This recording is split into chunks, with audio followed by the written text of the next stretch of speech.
And good audio. I think so. I can hear clearly now. The cans are on.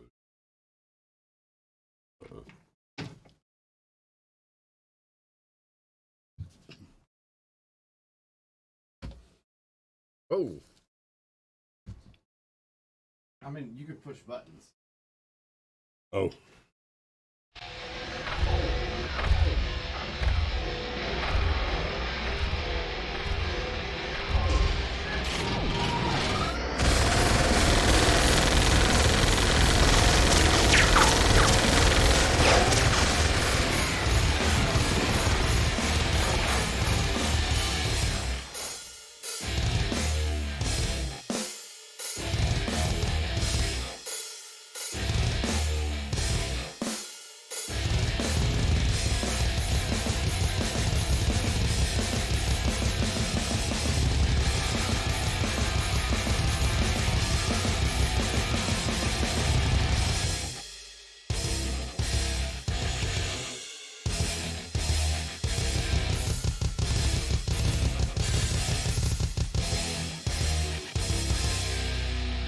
And good morning. And I see GCM there says Happy Friday FTP. I'm not sure what FTP is. You might have got one over on me there, Ben. But yeah, free the people. But that is GCM with First Blood. And good morning, Sergeant Major. I was absolutely going to wish my mother a happy birthday. I wanted to wait until I saw one or the other of you comment, so I knew you were watching. Well, happy birthday. Happy birthday, Ma. Film the police. Boy, yeah, and that was Georgia, you know. GCM, okay, yeah, we should have gotten that one. Yeah, in context, we should have gotten that one. I know you don't watch as much of the First Amendment audit stuff as I do, but have you checked out any of GCM stuff yet? No. It just, the audit thing, we talked about this when we had him on the show. Like, it makes me so uncomfortable. Like, so many auditors are clearly just trying to pick fights. And I'm like, you're not helping the cause, buddy. There's a lot of great auditors out there that are not trying to pick a fight. Just because you're right doesn't mean you're right. Ben is one of those. Yes, and we talked about that the day that we even interviewed him, where he was like, no, I know the type you're talking about, and I don't want to be one of those guys. But, oh, wait a minute. Got your head on backwards. Something like that. But yeah, happy birthday to your mom and FTP, film the police. Golly, that should have been obvious. Because I even almost made a joke about fuck the police. Ooh. And it would have been right there, and so we didn't close. get it. Yep. So close. But, you know. I might have had to give you a BRM for that one. So it's Friday. It's Firearms Friday. Excuse me. And we're just gonna do DGUs almost wall to wall. But there was a comment on our show yesterday, and it's actually more related to the episode we did on Wednesday. But the Welds, WELDSJ is the username. Said, funny thing, this article has people talking. So we were talking about the DHS article, and I see Danny's joined us. Good morning, Danny. Danny and Alex were talking about the DHS expose from Oh, you have to get comfortable with the government. Yeah. So they were talking about that last night as well, and Wells pointed this out, and this is actually something that Cameron and I talked about a little bit yesterday morning in show prep that didn't make it into the show, and I just wanted to kind of put this out there for you guys because it is entertaining at worst. Just before this article has people talking. Just before midterms, this may have the unintended consequence of reminding people that they should be spitting mad at the Democrat Party. And Wells, you are absolutely correct. Well, do you know that New Hampshire has no early voting? I did not know that. Neither did I. And it turns out that in a state like New Hampshire, that I would argue votes the right way,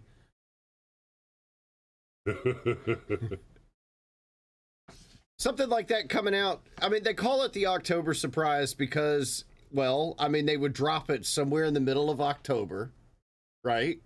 So that it was the freshest thing in your mind before you went to the polls the first week in November. Right. Only, man, that whole October surprise thing just doesn't mean as much when half of the people have voted already. Right. Right. Right, exactly. Because what 2020 was record-breaking in Georgia, and it was how many people? It was how many votes total? I have to go back and look. I want to say it was right at 4 million. Yeah. Like it was a huge jump over 2018. So you look at 2022 midterms, right? Midterms tend to be much lower turnout than a general. Tend to. In fact, that I'm pretty sure you can go back and look at that trend. You'd be hard pressed to find a midterm election that outperformed the general on either side of it. And we were, a week away from the election, which is next Tuesday, when Georgia crossed 1 million votes in early voting. Dude, if trends hold, we're going to cross 2 million votes in early voting. Okay, so I was incorrect. We were at a little less than 5 million votes, according to the Google. Still, the point stands. That's for midterm versus general election period. Those are big numbers. Well, inflation being at 8% after they massage the numbers are also big numbers. Especially since it's been 8% or better for like 14 or 15 months in a row. Right. So really, they say year over year, which is a cute way of saying we're going to compare the month of September to the month of September. We're not going to compare the entire last year versus the month of September a year ago. Right. Because then it would be like 100% inflation. Cameron, how could you say that? Well, easy. Go to the grocery store, try and rent an apartment, buy a used car, anything. Gas. Which I swear... 8% inflation. Oh, that must mean that gas is 8% more expensive than it was when it was at $1.62. See, what's 8% of $1.62? I'm pretty sure that 8% of $1.62 isn't another $1.62. Oh, because gas prices have been steadily falling for like the past 45 days. Like whoever's operating the president's account, they got it down to merely double. Well, look, whoever's operating the president's Twitter account was actually bragging about it. Gas prices have fallen for 45 days in a row. Remember the lowest point since March.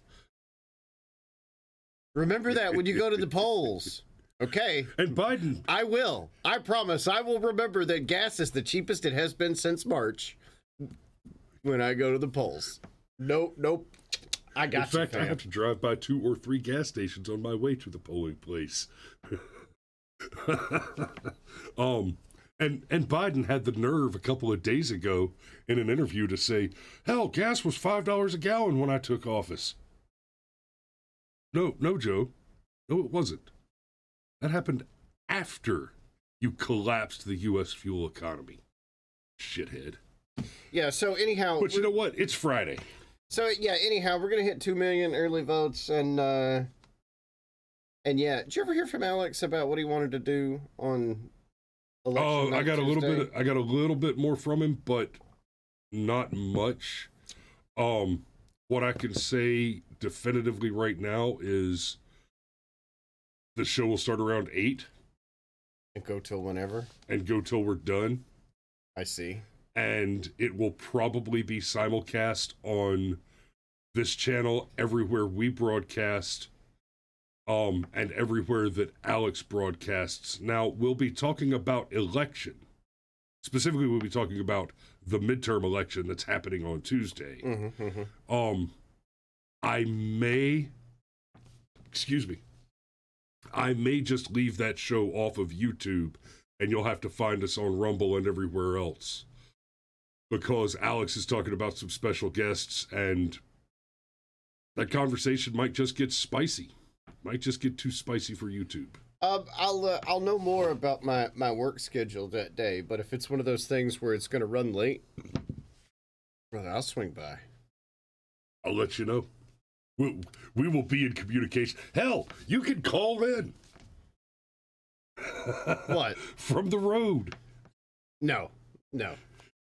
Dude, you should call in. No. And wear a lapel microphone. No. And ask people. No. As you see them, just ask people. No. How's gas prices treating you? No. Okay. DGUs? So, Indiana homeowner. You want to take this one? You want to start? You going to give me the depressing one? Thanks. Sorry. We just skip this one. No, look, it's part of it. Like, we can't. It's something that has to be discussed because there is a dark side to being engaged. Yeah. Well, yeah, there is a dark side to being engaged. If she decides to leave you 10 years later, she gets half your shit. Indiana homeowner killed after exchanging gunfire with home invaders.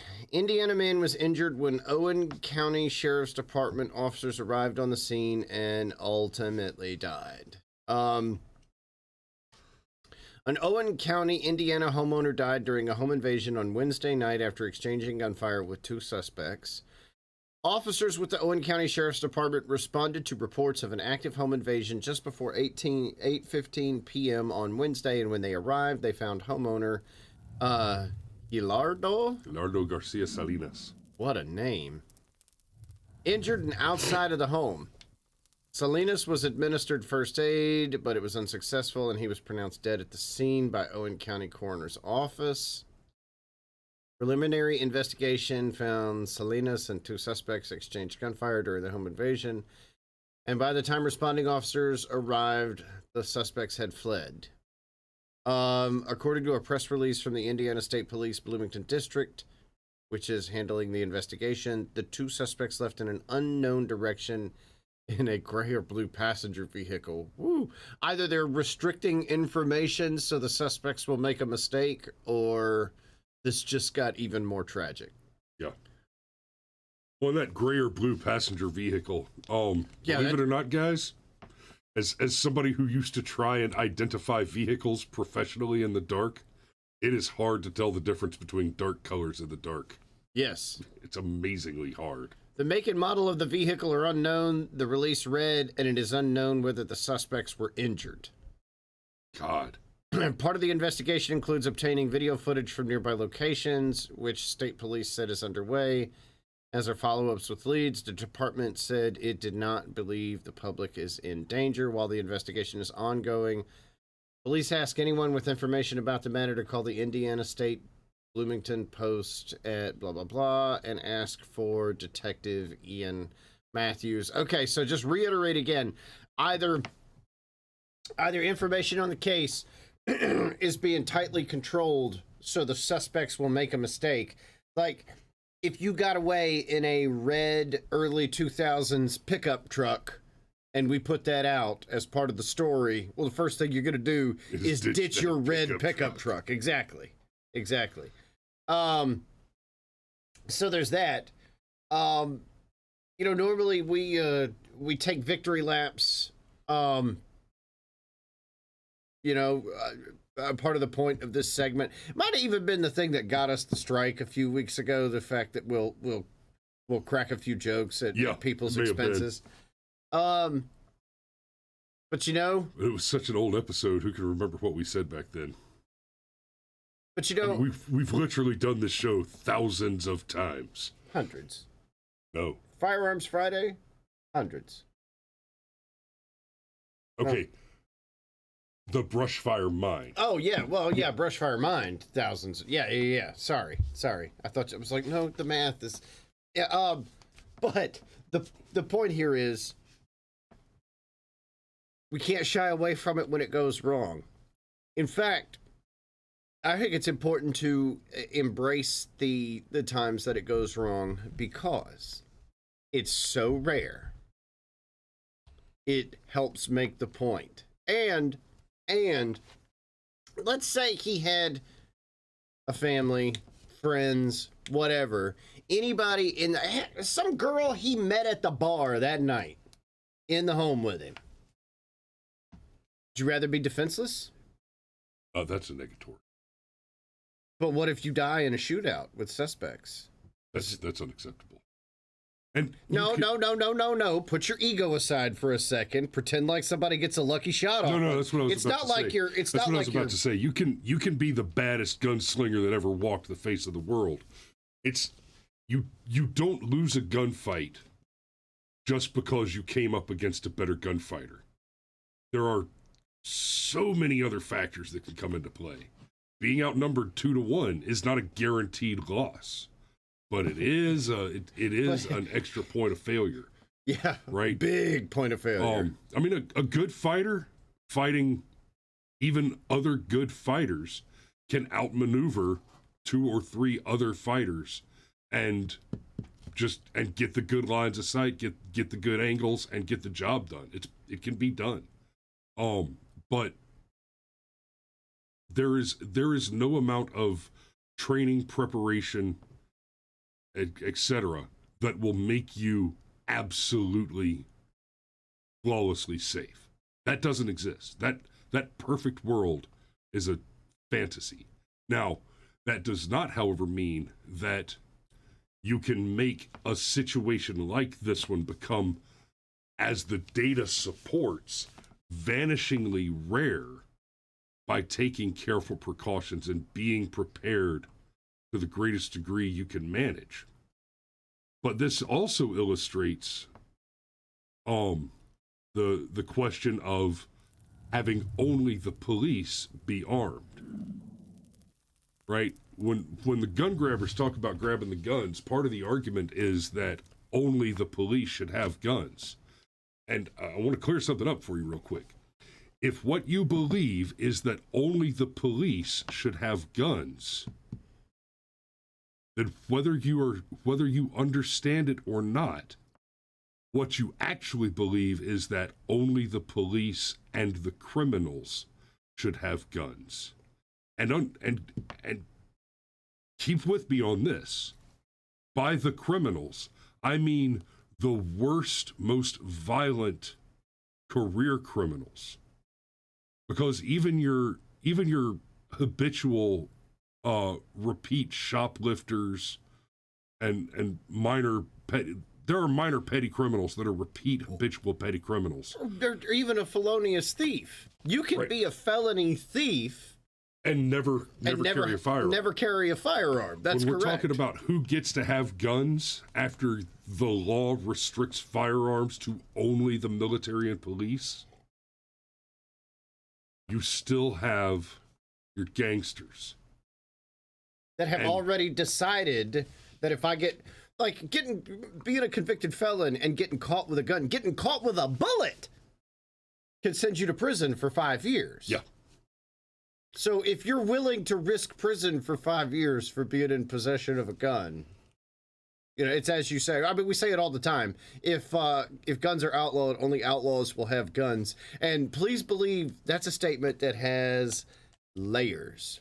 But nonetheless, as sad as this story is, okay, and it is sad, it still amounts to guy defended his home. And as much as we would wish that every single one of these stories ends with the hero triumphant, sometimes they don't. It's still not the gun's fault. Well, and so, and I wasn't quite done with the whole criminals with guns thing. The other thing that I want you to be clear on, okay, we've talked about the defund the police thing a bit, right? And I have not really, my criticism of the defund the police crowd has been they're stupid, right? Not even that I necessarily disagree with the idea of defunding the police. Because, to be very clear, the police do not protect people like me from criminals. The police protect criminals from people like me. The police exist to prevent law-abiding citizens from handling the trash. The police exist to prevent the HOA from hiring a bounty hunter to clear out the local trap house. The police exist to protect criminals. But there's another side of that, too. In a country where only the police and the military are armed by law, and the gangs are armed in direct contravention to the law. Police do not survive that war. They do not win that fight. If you doubt the veracity of that statement, that is not a hypothetical. Look to places like Venezuela, etc. Right? Look to Mexico. Right? I mean, the Mexican government is the drug cartels. Look anywhere in the world, and you will find that unless everybody is completely disarmed or everybody has the right to keep and bear arms, it is literally organized crime that runs the country. Like Castro's boy. Oh, you mean Che? Up in America's hat. Again, I should have seen that coming, and I did not. And those same people, as you clip over, I'm just gonna say this. Those same people that are like defund the police, but wow, this is gonna see. You give me the depressing one, and then you get this one. These are the same people that that protest every single time a cop shoots a black man, justified or not. Okay, guy could have a rap sheet a mile long, be in the middle of committing a felony, have guns all over the car. They're still gonna protest when he gets shot. Could be actively engaged in stabbing another black girl. Oh, you mean like that time that Michaela one cop, something? Yeah, that cop that's probably got therapy for the rest of his life because he had to shoot a kid. Yeah, but they're gonna protest him. But no, defund the police and restrict your guns. We just want reasonable gun control. Dude, that cop did not kill a kid. That cop looked at two kids and understood that one of them had to die, and it was his sudden responsibility to choose one. I got that. No, I got. Yeah. Anyhow, so palate cleanser, and of course you get the. Sorry, I didn't realize we were going this direction that fast. Y'all know we try not to read the headlines. And in fairness, I did see this headline earlier, but I didn't realize that it had ended up in order right after that depressing sack of shit. Come on, man. Partially blind man shoots home intruder in buttocks. The only thing that would make this better is if it's out of Florida. Ohio. A burglary attempt sent a man first to the hospital and then to jail in Franklin early Wednesday morning. Police were called to a home on Park Avenue at about 3:30 a.m. after a homeowner said he shot at a burglar. I got a shot off at him. He was coming right towards me. He was coming right for me. The victim told shoot the him in the ass. dispatchers. He's partially blind. Don't ask. The victim's nephew tells Local 12 that his uncle is partially blind and had just gotten home from the hospital Tuesday evening. I don't know if I hit him or not, the victim told dispatchers. Police, with the assistance of a canine, followed a trail of blood down an alleyway and found Jeffrey Carl, 36, hiding in a shed around the corner and apparently nursing his ass. Damn, somebody shot that boy in the ass. That shed is owned by Joe Lewis, who happens to be a friend of Carl's. My reaction was, damn, somebody shot that boy in the ass, said Lewis. Carl is no stranger to the victim either and told police the victim was an uncle, pretty much. He said he broke into the victim's house when he did because he thought the victim would still be in the hospital. Are you still in the friend? Are you still in the hospital, partially blind? Why? I just want to know where to send the flowers to. Look at it though. They're actually being kind. He ain't a dangerous person. He just got issues like all of us do. So it sounds like this guy was well known and maybe even liked, and also. Drugs. Yeah. Are we at the point where drugs? Those issues include a history of drug and weapon charges. Oh, that's right what do you there. know? The victim's family says that before he was shot, Carl stole guns and music equipment from the victim. Jesus, dude. Okay, look. No. I will have shot you already. No. Read the next line because it gets. I'd have never suspected that because he's never touched anything here ever. And we got 1,000 sticks in there. $1,000 sticks in there. Huge, said Lewis. What is $1,000 stick? Is that a slang for a guitar that I haven't heard? I don't know. Maybe. And I mean, Because I'm having a hard time picturing a $1,000 drumstick. I mean, anyhow. Carl was taken to Atrium Medical Center and then to jail. Carl will be charged with burglary, according to the police. Jail records show he also had a warrant for domestic violence, because of course he did. I'm hoping he got it right. I'm hoping he get right. Hoping he get his life right, said Lewis. Carl was locked up on a $50,000 bond. So not only drugs, but can we just go to meth? Meth. Oh yeah, it's meth. Seriously, I mean, people... maybe crack, but meth is cheaper. Also, it's Ohio. No, I mean, I'm going to say meth. Like, everything about this is meth. That's what it's Ohio. But, anyhow, if you don't want people to make fun of you on the internet for getting shot in the ass, don't do meth. You know, there are just some drugs that are out that who do you know that's ever been like, well, I'm just going to dabble in heroin. I'm just going to experiment. And getting shot in the ass while you try to break into somebody's house, man. By a partially blind guy. I got a shot off. I don't know if I hit him. I haven't laughed that hard at one of these since what's his face? And then the one with the name. And then he's got to go. What was the name? Oh my God. I know the Tywone. It was Tywone. Yes. And before that, it was the butt gun. The butt gun was funny, but the Tywone thing was just woo. No wonder he grew up to be a criminal. They actually had a picture of the butt gun still in the condom. It was bad. It was bad. Okay, let's get one more in. All you, baby. Okay. Hampshire County Sheriff releases more information on bus stop shooting death. This one is coming out of Romney, West Virginia. So far, authorities have filed no charges in connection with the shooting death from last week at a school bus stop in Hampshire County. Jesus, Chris. Sorry, man. I just read the headline. You just giving me all the depressing shit, huh?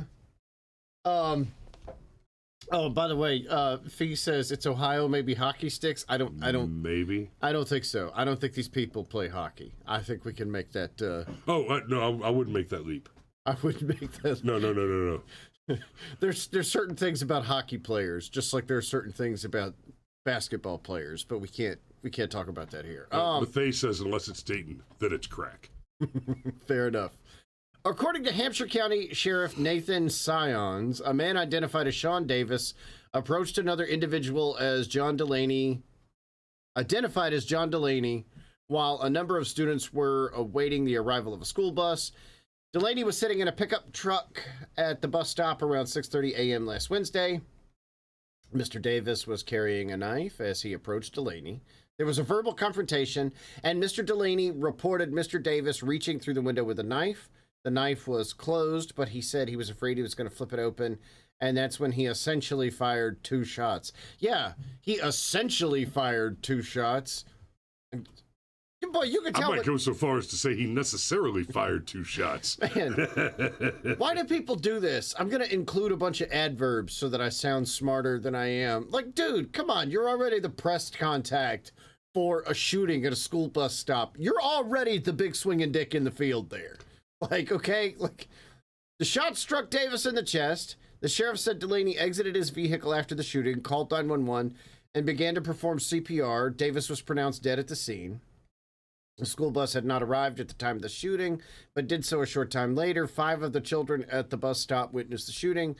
Children are obviously interviewed differently than adults. They are trained interviewers who we work closely with, who conduct those interviews for us.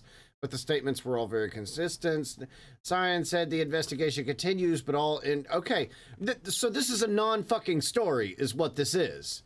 Okay? This is in fact, this is obvious self-defense. Yeah, obvious case was self-defense. obvious self-defense. And the headline reads like somebody ran up and shot a bunch of kids at a bus stop. But then as you actually get into it, there happens to be somebody that was just near a bus stop, and it sounds like some crazy... stuck a knife in the other guy's truck, like, and then he even got out of the truck, called 911, and performed CPR. Like, yeah, squeaky, this is squeaky clean shoot was squeaky clean. Yeah. Like, I gotta tell you, if I shoot you, I might not perform CPR. Like I didn't think we were ever going to see a shoot that was cleaner than Rayshard Brooks.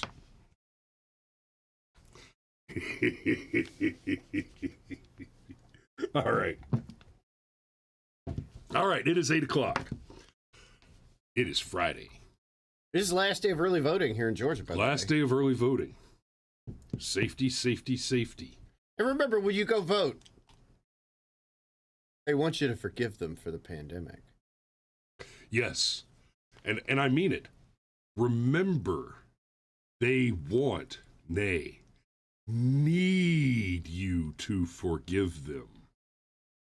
Well, when they say forgive, they mean forget. Just never bring it up again. Because a big part of what the left is trying to live without consequences. So, last day of early voting, going into the weekend. Y'all be safe out there. Nothing. Also remember, Stacey Abrams said the most dangerous thing for the state of Georgia would be 4 more years of Brian Kemp.